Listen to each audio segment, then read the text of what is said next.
اعوذ باللہ من الشیطان الرجیم بسم اللہ الرحمن الرحیم۔ سب سے فضیلت والی نیکی۔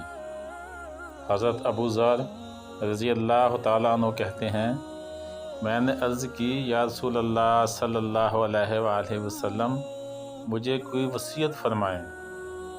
رسول اللہ صلی اللہ علیہ وآلہ وسلم نے ارشاد فرمایا، جب برائی ہو جائے تو اس کے بعد نیکی کر تاکہ وہ برائی کے اثر کو مٹا دے۔ حضرت ابو ذر رضی اللہ تعالیٰ عنہ کہتے ہیں، میں نے عرض کی یا رسول اللہ صلی اللہ علیہ وآلہ وسلم کیا لا الہ الا اللہ کہنا بھی نیکی ہے؟ رسول اللہ صلی اللہ علیہ وآلہ وسلم نے ارشاد فرمایا، یہ تو سب سے زیادہ فضیلت والی نیکی ہے۔ اللہ تعالیٰ سے دعا کہ اللہ پاک ہمیں زیادہ سے زیادہ نیکیاں کرنے کی توفیق عطا فرمائے، آمین۔